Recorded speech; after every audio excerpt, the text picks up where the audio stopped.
নমস্কার বন্ধুরা, ধর্ম কি আজ বৃহস্পতিবার এই প্রসঙ্গে আলোচনা। ধর্ম জীবনকে ধারণ, পোষণ ও বর্ধন করে, সেটা কিভাবে, এই নিয়ে ছিল আলোচনা। এই ধর্মের সাথে গীতার একটা আঙ্গাঙ্গিক সম্পর্ক আছে। সেটা কেমন? ওই যে সেদিন বলেছিলাম, বিবেকানন্দ সে বলেছিল ধর্ম না, গীতা পাঠের থেকে ফুটবল খেলা ভালো। তো গীতা পাঠ থেকে ফুটবল খেলা ভালো কেন? অর্থাৎ আমরা যদি গীতার মানে না বুঝি, গীতা কি, গীতার কভার পেজে একটা ছবি দেওয়া আছে। সেটা কি? 6টা ঘোড়া, আর তার করিয়ালি ধরে আছে ভগবান শ্রীকৃষ্ণ, আর রথের ভেতরে বসে আছে অর্জুন। আগে আমাদের এইটুকুর মানে বুঝতে হবে, তারপরে গীতার ব্যাখ্যা। তো অর্থাৎ 6টা ঘোড়া কি? 6টা রিপু। রিপু মানে শত্রু। সেটা কি? কাম, ক্রোধ, লোভ, মোহ, মদ, মৎসর্য। এরা আমাদের শরীর বা মন এর যে ক্ষতি করে, ভয়ঙ্কর ক্ষতি করে, এমনকি বিনাশ পর্যন্ত ঘটাতে পারে। তাই একে দেহের বা মনের বড় শত্রু হিসেবে ধরা হয়। এই জন্য একে রিপু বলা হয়। 6টা রিপু। এই রিপুর করিয়ালি অর্থাৎ লাগাম দিয়েছে কার হাতে? কে দিয়েছে? জীবাত্মা। জীবাত্মাকে অর্জুন। এই অর্জুন দিয়েছে কার হাতে? দিয়েছে ভগবান শ্রীকৃষ্ণের হাতে। শ্রীকৃষ্ণকে পরমাত্মা। এই পরমাত্মা, জীবাত্মা, অশ্ব, করিয়ালি এবং রথ। রথ উপনিষদ বলেছে রথ মেবত ব্রহ্ম, অর্থাৎ শরীরই হচ্ছে ব্রহ্ম। এই শরীরের সাধন যদি ঠিক মতো করা না যায়, তাহলে ব্রহ্মরক্ষা হয় না, ব্রহ্মচর্যও হয় না। সুতরাং এই দেহ অর্থাৎ এই রথ, এই রথের মধ্যে বসে আছে কে? জীবাত্মা। বসে আছে কে? পরমাত্মা। জীবাত্মাকে পরিচালনা করে কে? ডাইরেক্ট, ইনডাইরেক্ট, অর্থাৎ আমি দিলেও সে, না দিলেও সে, পরমাত্মা। এই পরমাত্মা অর্থাৎ বৃহৎ অগ্নিকুণ্ড, আর জীবাত্মা অর্থাৎ ক্ষুদ্র অগ্নিকুণ্ড। একটা প্রদীপের সাথে তুলনা করা যেতে পারে। এই জীবাত্মা আমার দেহটাকে পরিচালনা করে, আর জীবাত্মাকে পরিচালনা করে পরমাত্মা অর্থাৎ বৃহৎ অগ্নিকুণ্ড। সেই সুপ্রিম পাওয়ার থেকে নির্দেশ আছে, সেই অনুপাতে জীবাত্মা দেহকে দিয়ে সেই কাজগুলো করিয়ে নেয়। তাহলে গীতা কি বলছে? যে প্রথমে অর্জুন, তুমি তোমার রথের দায়িত্ব অর্থাৎ এই 6টা ভয়ঙ্কর রিপু বা শত্রু বা ঘোড়া, এদের দায়িত্ব তুমি পরমাত্মার কাছে দিয়ে দাও। এই হচ্ছে প্রথম নির্দেশ। হ্যাঁ, দেওয়া হলো।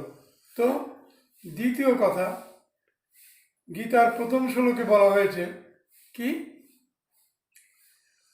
যে ধৃতরাষ্ট্র জিজ্ঞাসা করছে সঞ্জয়কে, কি জিজ্ঞাসা করছে?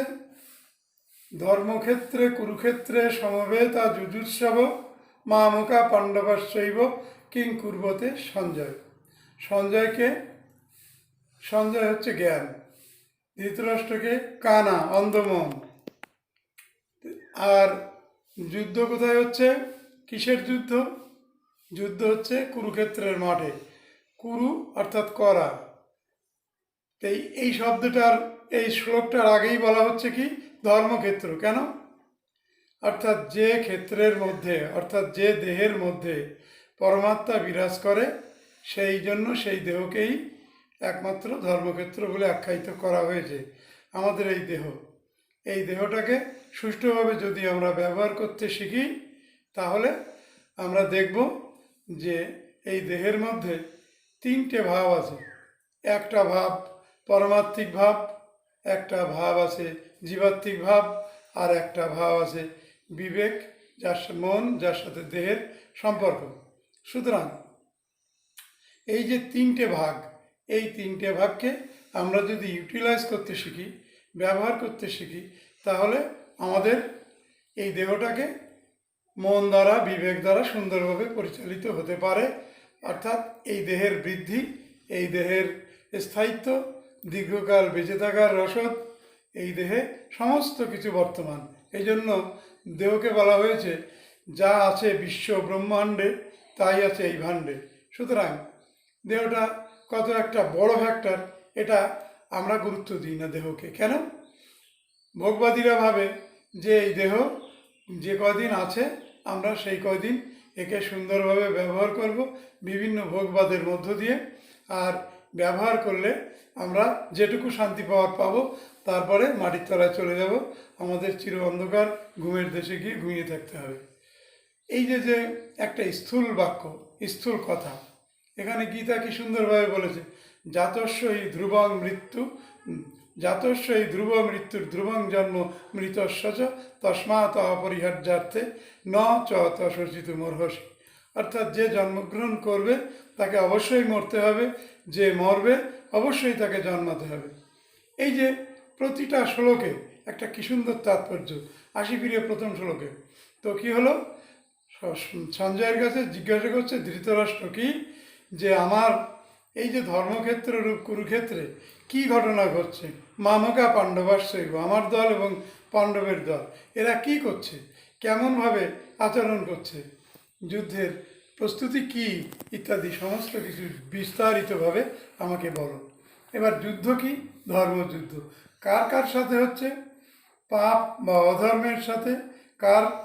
কৌরব রূপ পাপ এদের সাথে পাণ্ডব রূপ ধর্মের এক মহাসংঘাত।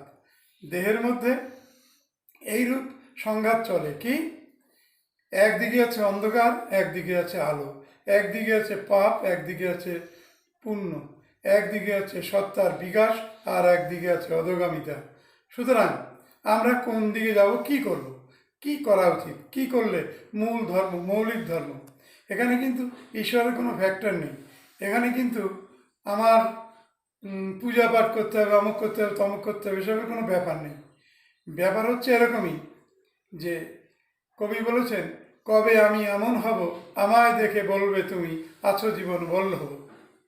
সুতরাং ধর্ম বেশি সময় নেই, পরের দিন এখান দিয়ে শুরু করব। আজ এই পর্যন্ত। নমস্কার।